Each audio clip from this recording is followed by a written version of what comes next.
Graham, I think you might be directly out of sight.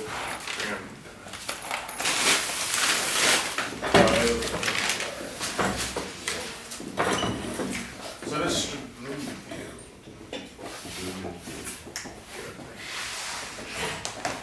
Do we have to stay seated? Do we have to stay seated? Yeah, stay seated. I thought there was a general agreement that you guys wanted to stand, but. I just get some close up on this guy. Yeah.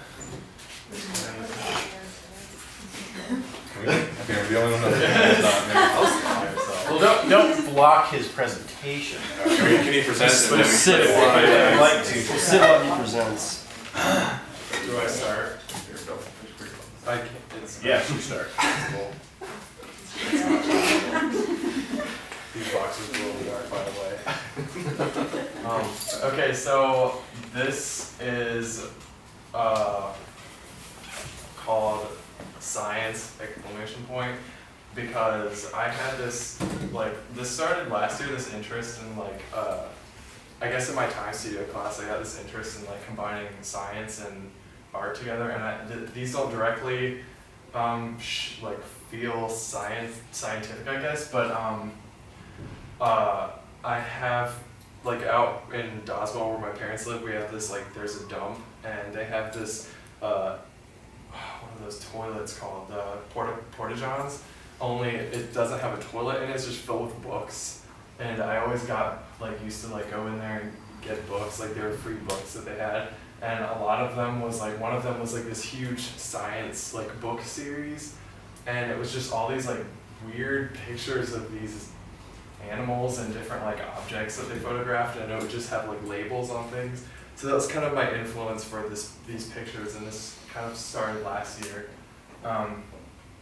I felt like I wanted to get away from my place that I was doing throughout the year because I felt like I wasn't just getting anything interesting. So I decided to go along with something more of what I was closer to and something that's easier for me to do to get something that a result that I like. These are mostly Photoshop. Like, I took a picture and then used Photoshop. So Photoshop plays a pretty heavy element in these pictures.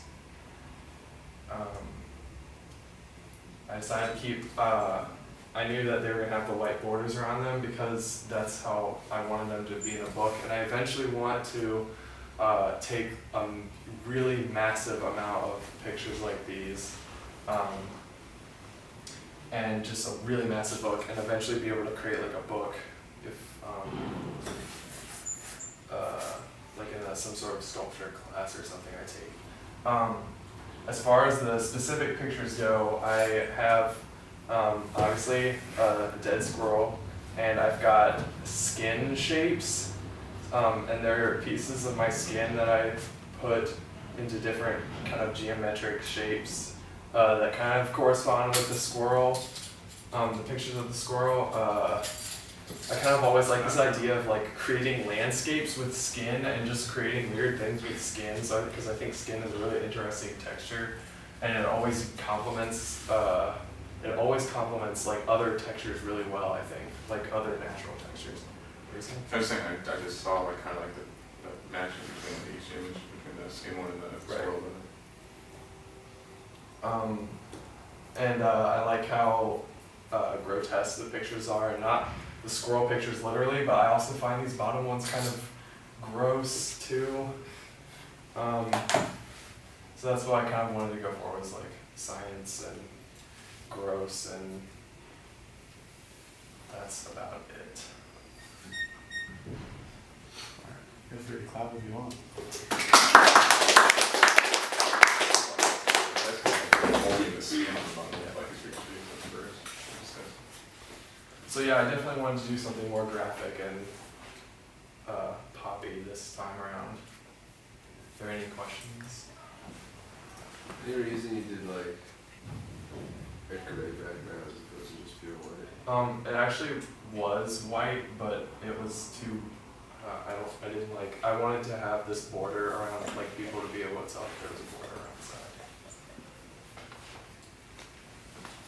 Great, great, that's good. All right. Thank you. All right. So we will move directly on to the record.